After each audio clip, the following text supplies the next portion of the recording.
Baik, Assalamualaikum warahmatullahi wabarakatuh. Selamat pagi, rekan-rekan mahasiswa. Pada pagi hari ini kita akan membahas materi mengenai sesi yang ke-13 yaitu mengenai sosial kapital dan self powder.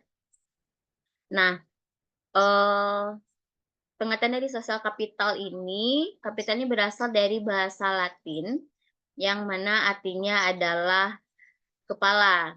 Nah, kemudian istilah ini kemudian berkembang dan digunakan untuk merujuk pada dana, persediaan barang, dan bunga pinjaman. Nah, perbedaan antara kapital dan modal dalam konteks ini, kapital ini tidak sama dengan modal dalam pengertian ekonomi murni, tetapi kapitalnya lebih merujuk pada keterampilan dan sumber yang berhubungan dengan nilai keuntungan yang didapat dari sebuah tindakan. Nah, sebenarnya asal-usul dari perkembangan istilah dari kapital ini atau caput itu dari bahasa Latin yang berarti itu artinya kepala yang memang memberikan gambaran kepada kita bahwa kapital ini adalah sesuatu esensial dan utama seperti kepala bagian tubuh manusia yang menunjuk pada pentingnya modal dalam berbagai aspek kehidupan baik ekonomi maupun sosial. Teman-teman. Jadi, teman-teman, di dalam konteks ekonomi ini, kapital ini merujuk pada aset yang dapat digunakan untuk menghasilkan barang dan jasa. Sedangkan pada konteks sosialnya, modal sosial ini lebih berfokus pada jaringan atau norma kepercayaan yang ada di dalam masyarakat yang memang memungkinkan terjadinya koordinasi dan kerjasama untuk mencapai keuntungan. Yang mana keterampilan sosial ini merupakan suatu hubungan interpersonal dari nilai-nilai yang mendukung atau interaksi sosial yang lebih efektif lagi. Jadi memang teman-teman, keuntungan dari modal sosial ini tidak hanya berhubungan dengan keuntungan ekonomi saja, tetapi ada nilai-nilai sosial yang seperti kepercayaan, solidaritas, dan kerjasama. Jadi di sini kapital ini tidak sama ya dengan modal, tadi yang sudah saya jelaskan. Jadi memang itu tuh berhubungan dengan nilai keuntungan yang dapat dari sebuah tindakan. Kemudian, di sini ada elemen-elemen media sosial. Yang pertama itu value. Dan di sana ada nilai-nilai dan norma. Nah, nilai-nilai dan norma ini pada prinsipnya itu adalah aturan yang mengarahkan perilaku individu di dalam masyarakat. Ini mencakup hal-hal yang dianggap penting dan perilaku yang diharapkan oleh masyarakat. Jadi contohnya di Indonesia ini nilai gotong royong ini memang merupakan norma yang kuat di mana masyarakat ini saling membantu seperti kegiatan atau acara apapun mereka tuh saling bergontong royong. Kemudian ada belonging, itu rasa memiliki. Nah, rasa memiliki ini adalah perasaan keterkaitan dan identifikasi dengan satu kelompok atau komunitas ini membuat individu ini merasa menjadi bagian dari satu kelompok serta dapat berkontribusi untuk kesejahteraan bersama teman-teman. Jadi mungkin dalam contohnya di sebuah desa, teman-teman mungkin mereka ini akan terlibat aktif terlibat di dalam menjaga kebersihan dan keamanan lingkungan. Kemudian elemen yang ketiga ini ada trust, itu kepercayaan. Nah, di sini kepercayaan ini adalah keyakinan bahwa memang anggota masyarakat ini akan bertindak dengan cara yang dapat diprediksi dan dapat diandalkan. Nah, kepercayaannya itu seperti interaksi sosial yang efektif. Jadi, memang di sebuah komunitas ini warga ini kita lihat ya, sangat percaya dengan ketua RT mereka untuk mengelola dana bersama dengan baik, sehingga mereka itu dengan sukarela itu menyumbang untuk berbagai keperluan komunitasnya. Kemudian ada network. Nah, itu jaringan. Nah, di sini maksud elemen jaringan ini adalah antara hubungan individu dan kelompok memang memungkinkan mereka itu untuk saling berbagi informasi, sumber daya, dan dukungan. Contoh, dalam sebuah jaringan alumni universitas atau para anggota itu saling membantu dalam mencari pekerjaan. Kemudian, engagement, yaitu keterlibatan. Nah, di sini keterlibatan adalah itu partisipasi aktif individu itu dalam kegiatan sosial untuk komunitas. Nah, ini memang menunjukkan bagaimana komitmen untuk berkontribusi mereka untuk memastikan kontribusi mereka itu di dalam kesejahteraan kelompok. Nah, di sini mungkin warga ini mungkin contohnya tuh warga itu aktif untuk berpartisipasi dalam rapat-rapat RT, kemudian dia membahas dan memutuskan masalah-masalah yang terjadi pada lingkungan mereka itu. Nah, di situ mereka menunjukkan bahwa memang mereka itu keterlibatannya itu sangat tinggi ya. Kemudian ada participation. Itu partisipasi. Nah, partisipasi di sini adalah keikutsertaan individu itu dalam aktivitas atau proses yang berdampak pada komunitas. Nah, itu memang sangat penting untuk memastikan apakah semua suara didengar dan keputusan itu dapat secara inklusif. Nah, jadi memang partisipasi di sini maksudnya warga ini misalnya dalam program kebersihan lingkungan. Nah, di mana memang setiap rumah tangga itu memiliki jadwal piket untuk membersihkan area publik. Kalau biasanya kalau di sekolah itu mereka itu ada jadwal piketnya ya, teman-temannya, bagaimana mereka itu bisa membersihkan ruangan mereka.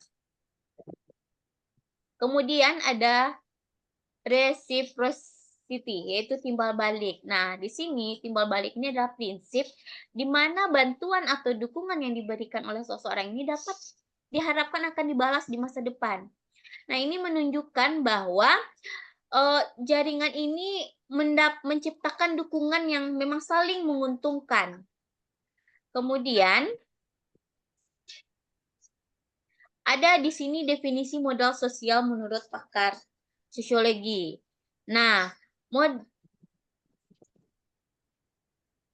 di sini modal sosial ini menurut Kleiman ini merupakan aspek dari struktur hubungan antar individu yang memungkinkan mereka itu menciptakan nilai-nilai baru. Yang memang artinya, teman-teman, modal sosial itu bukan hanya tentang individu itu sendiri saja, tetapi tentang bagaimana hubungan mereka dengan orang lain itu dapat menghasilkan manfaat tambahan. Nah, di sini mungkin dia mengacu pada aspek utamanya seperti organisasi sosial, seperti kepercayaan, norma dan jaringan yang dapat meningkatkan efisiensi dalam masyarakat melalui fasilitas atau bagi tindakan-tindakan yang terkoordinasi. Nah, kemudian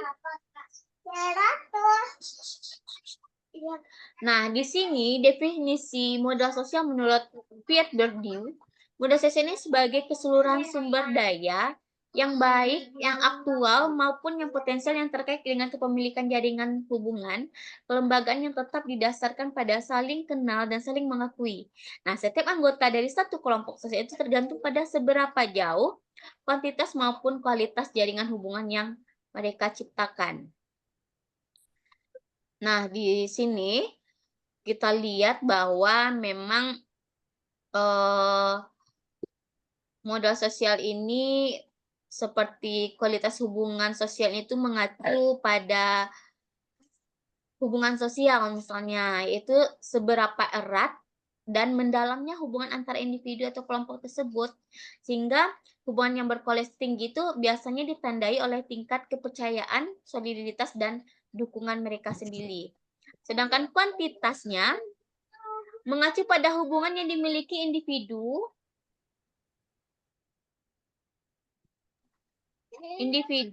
atau kelompok sosial. Semakin banyak hubungan sosial yang dimiliki, semakin besar juga kemungkinan mendapat dukungan dan informasi. Selanjutnya, menurut Fukuyama, modal sosial dapat definisikan ke dalam dua bentuk, yaitu ada kualitas dan kuantitas hubungan sosial dan masyarakat yang ditransmisikan melalui mekanisme seperti kultural, agama, tradisi, dan kebiasaan sejarah. Nah, di sini ditransmisikan seperti di dalam hubungan budaya misalnya. Nah, di sini ini memang mempengaruhi modal sosial itu melalui nilai-nilai dan norma-norma yang mengatur interaksi sosial, misalnya budaya gotong royong, sehingga mereka itu mendorong masyarakat itu saling bantu dan bekerja sama. Kemudian agama, teman-teman. Nah, di sini juga berperan penting dalam membentuk modal sosial dengan mengajarkan nilai-nilai seperti kasih sayang, solidaritas, dan keadilan yang memang memperkuat ikatan sosial. Nah, yang ketiga itu ada tradisi dan kebiasaan sejarah. Nah, di sini Praktik-praktik yang ditawarkan atau diwariskan dari generasi ke generasi seperti perayaan hari besar, ritual, adat, dan kebiasaan bertetangga yang semuanya itu memang dapat memperkuat hubungan sosial dan budaya.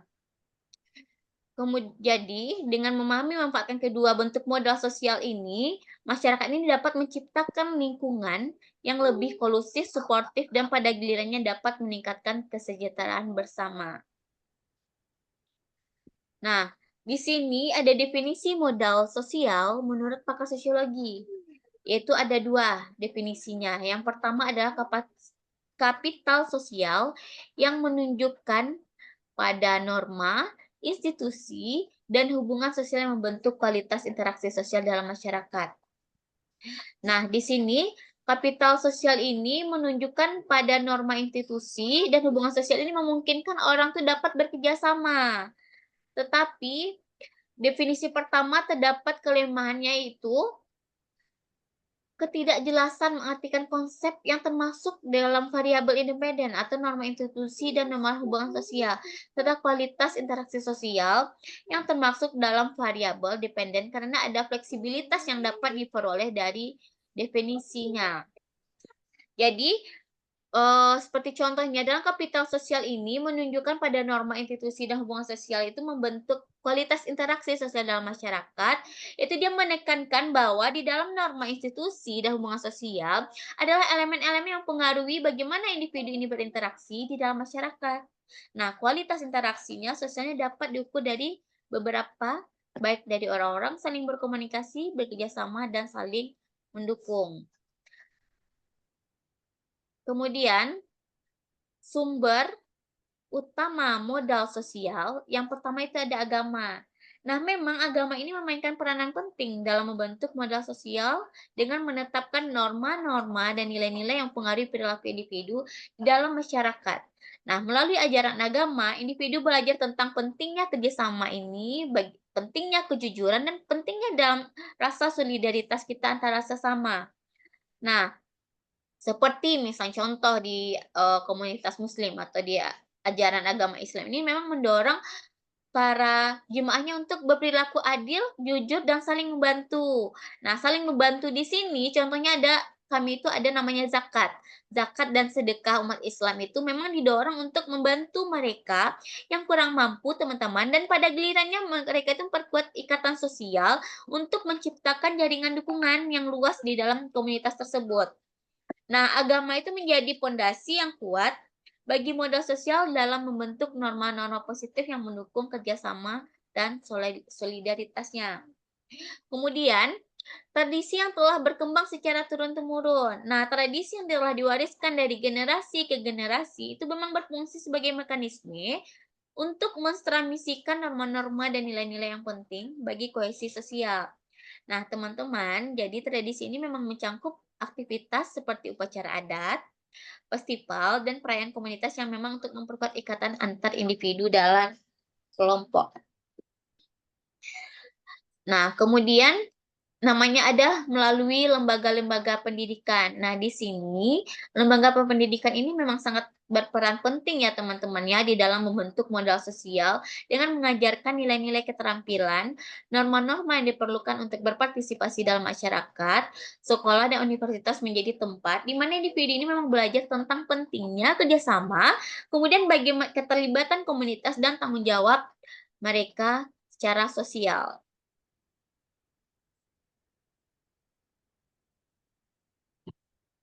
Nah, kemudian di sini ada unsur dan komponen sosial. Nah, yaitu pertama itu ada namanya aspek kepercayaan. Menurut Fukuyama ini, kepercayaan itu adalah harapan yang tumbuh di dalam sebuah masyarakat yang memang ditunjuk oleh adanya perilaku jujur, teratur, kerjasama, berdasarkan norma-norma yang dianut mereka bersama. Nah, kepercayaan ini merupakan komponen yang sangat penting dalam modal sosial karena memang berfungsi di sini ada fungsi minimalisir bahaya yang berasal dari aktivitas tertentu, seperti untuk mengurangi kepercayaan atau mengurangi risiko dan ketidakpastiannya di dalam interaksi sosial dan ekonomi. Jadi teman-teman, ketika individu atau kelompok itu saling percaya, mereka itu kan lebih cenderung mengambil risiko dan berpartisipasi dalam kegiatan bersama karena mereka yakin bahwa pihak lain akan bertindak jujur dan adil. Yang kedua itu ada bekerjasama di antara sesama pihak yang terlibat, teman-teman. Nah, di sini memang kepercayaan itu mendorong kerjasama yang efektif. Jadi, ketika ada tingkat kepercayaan itu lebih tinggi, maka individu atau kelompok itu memang lebih mudah bekerja sama untuk mencapai tujuan bersama. Jadi ini memang sangat penting untuk keberhasilan proyek-proyek bersama. Apakah itu baik dari skala kecil, apakah dari komunitas lokal, atau dari skala besar seperti kerjasama antar negara. Dan yang ketiga itu ada meningkatkan toleransi terhadap ketidakpastian. Nah, di sini memang kepercayaan itu membantu masyarakat untuk lebih toleran terhadap ketidakpastian dan perubahan. Nah, jadi teman-teman, di dalam lingkungan yang penuh dengan kepercayaan ini, orang-orang bisa lebih siap untuk menghadapi perubahan karena mereka itu percaya bahwa komunitas mereka itu akan saling mendukung. Kemudian ada aspek nilai dan norma pada unsur komponen model sosial ini. Menurut Setiadi dan Kolib, bahwa nilai itu adalah bagian penting dari kebudayaan yang memang dianggap sah apabila adanya harmonis dan selaras yang disepakati dan dijunjung oleh masyarakat. Nah, untuk norma-norma dan aturan dalam kehidupan sosial, ini memang mengandung sanksi. Apakah itu baik secara moral, fisik, apabila memang sekelompok orang itu melakukan pelanggaran atas nilai-nilai sosial. Nah, di sini norma-norma ini adalah hal yang terdapat pada proses interaksi sosial, kemudian bagaimana seharusnya individu itu bertindak dalam masyarakat, kemudian bagaimana terbentuknya melalui tradisi sejarah tokoh.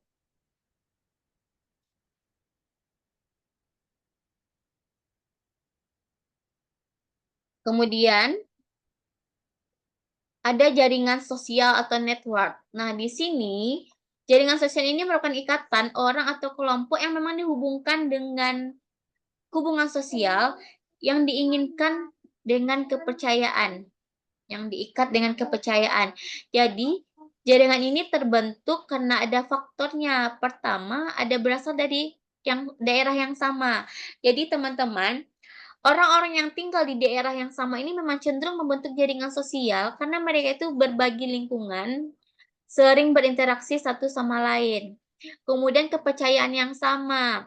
Jaringan sosial ini juga dapat terbentuk itu berdasarkan kesamaan dalam nilai-nilai keyakinan atau kepercayaan. Kesamaan ini memang menciptakan rasa keterhubungan dan kepercayaan yang kuat antar anggotanya.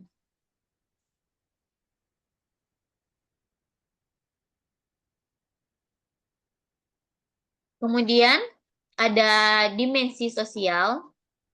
Nah, dimensi sosial ini ada namanya dimensi kognitif atau kultural yang berkaitan dengan nilai-nilai, sikap, dan keyakinan yang mempengaruhi kepercayaan solidaritas, visiporitas yang memang mendorong mereka tuh ke arah yang terciptanya kerjasama di dalam masyarakat itu untuk guna mencapai tujuan bersama. Nah, dimensi struktural ini berupa susunan ruang lingkup organisasi dan lembaga masyarakat pada tingkat lokal yang memang mewadahi untuk kita itu mendorong terjadinya kegiatan kolektif yang bermanfaat bagi seluruh warga. Nah, jadi dinamika dari kedua dimensi ini memang akan memungkinkan terjadinya keharmonisan dan juga dominasi, hegemoni, dan jaringan kuasa. Kemudian ada namanya social bonding, yaitu adalah perekat sosial. Nah, tipe kapital sosial atau media sosial ini memang karakteristiknya adalah ikatan yang kuat dalam masyarakat itu dalam bentuk nilai kultur, tradisi, dan adat istiadat. Jadi, teman-teman, kalau dari social bonding ini memang salah satu tipe modal ini yang ditandai ada ikatan kuat di dalam masyarakat yang memang terbentuknya itu melalui nilai, kultural tradisi atau adat istiadat. Jadi model sosial ini bersifat eksklusif dengan ciri khasnya itu konteks ide, relasi, dan perhatian lebih ke dalam inward looking yang anggotanya adalah homogen. Nah, menurut Hasbullah, Bonding social capital ini bersifat eksklusif. Nah, yang artinya hanya mencangkup individu-individu yang memiliki kesamaan tertentu seperti latar belakangnya, budayanya, agamanya, dan nilai-nilainya itu memang dianut untuk bersama. Jadi ikatan ini memang lebih cenderung kuat, memberikan dukungan yang sangat besar di dalam kelompok, namun kurang terbuka terhadap individu atau kelompok di luar. Jadi social bonding ini memang lebih lebih mempercayai atau lebih tertutup ya untuk kelompok yang lain. Kemudian ada kelompok bridging sosial kapital atau modal sosial menjembatani. Nah, menurut Asbullah itu bridging sosial kapital ini suatu pengelompokan grup atau asosiasi itu masyarakat didasarkan atas persamaan, kebebasan, nilai-nilai kemajemukan dan humanitaria, ada kemanusiaan terbuka dan mandiri. Kemudian dia bersifat heterogen, yang memang anggota itu memiliki koneksi luar dari kelompok untuk membuka jalan menciptakan networking, sehingga adanya ide yang lebih variatif yang diterima secara universal. Kemudian kita lihat dari prinsip perbedaan prinsipnya, untuk bonding ini dia lebih terikat atau ketat jaringan eksklusif. Sedangkan perbedaan yang kuat antara orang, kami, dan orang luar itu sangat tertutup ya. Jadi hanya ada satu alternatif jawabannya, kemudian mereka itu sangat sulit menerima perubahan, kemudian dia itu kurang akomodatif terhadap pihak luar, serta dia itu lebih mengutamakan kepentingan kelompok. Sedangkan bridging ini dia orangnya lebih terbuka. Mereka itu memiliki jaringan yang lebih fleksibel, kemudian toleran, sehingga mereka itu memiliki alternatif dan menyelesaikan masalah, sehingga mereka tuh dapat menerima perubahan, memiliki sikap yang altruistik, humanistik, universal.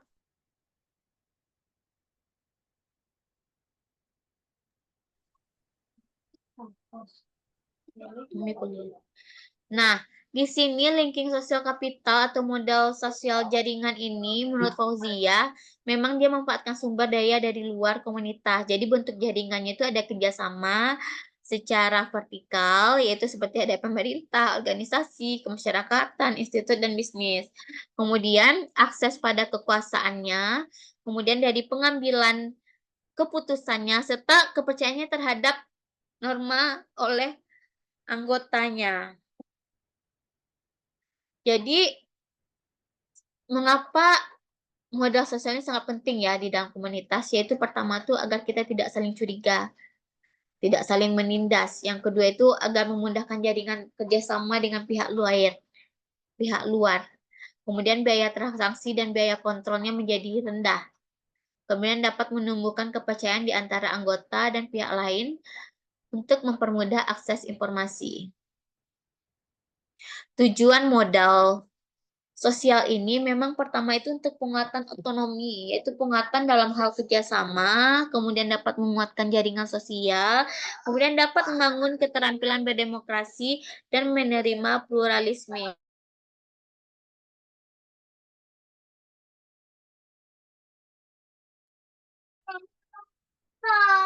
Nah, fungsi modal sosial ini pertama itu memang alat untuk menyelesaikan konflik yang ada di dalam masyarakat, dan dia memberikan kontribusi tersendiri bagi terjadinya integrasi sosial. Kemudian memang dapat membentuk solidaritas sosial masyarakat dengan pilar kesukarelaan. Kemudian dapat membangun partisipasi.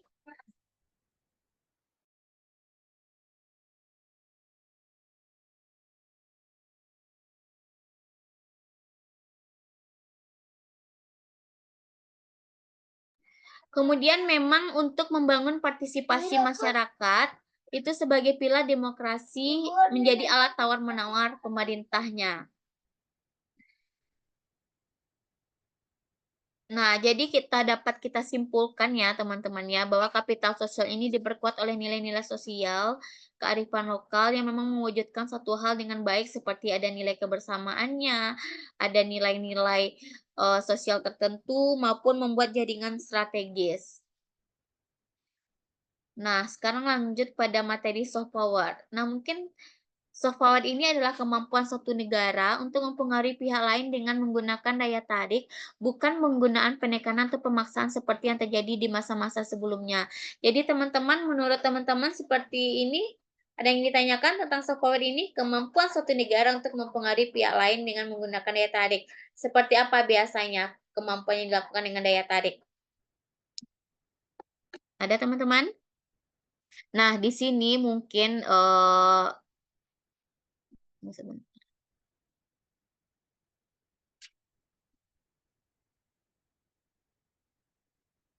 nah, di sini kemampuan menumbuhkan daya tarik ini seperti bagaimana kita itu bisa melibatkan berbagai aspek seperti budaya, nilai-nilai politik, kebijakan luar negeri yang menarik bagi negara lain. Nah, soft power ini bertujuan untuk membangun citra positif dan hubungan yang harmonis dengan negara lain. Sehingga memang mereka itu lebih cenderung mendukung atau mengikuti kepemimpinan negara tersebut. Nah, soft power ini mungkin contohnya tuh seperti alat untuk diplomasi modern. Nah, bagi negara-negara contohnya seperti Korea Selatan, mereka melalui ekspor budaya populernya seperti musik K-pop, drama Korea, film Korea. Jadi Korea Selatan ini memang dapat dan berhasil ya untuk meningkatkan citra positifnya di mata dunia.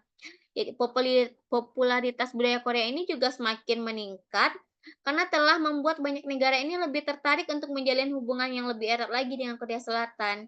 Jadi baik itu dalam bidang ekonomi, politik maupun budaya. Jadi dengan menggunakan soft power ini, Korsel ini tidak hanya meningkatkan pengaruh globalnya saja, tetapi memang juga memperkuat posisinya itu di dalam berbagai forum internasional tanpa dia harus menggunakan ancaman atau kekuatan militer.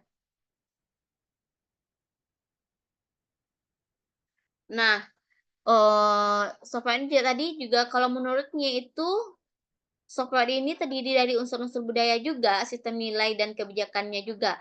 Jadi Amerika itu tentu saja memiliki semua sumber untuk mengklaim dirinya sebagai pelaksana software yang terdepan. Memang ya, kalau Amerika itu memang sudah menguasai dunia ya, teman-teman ya.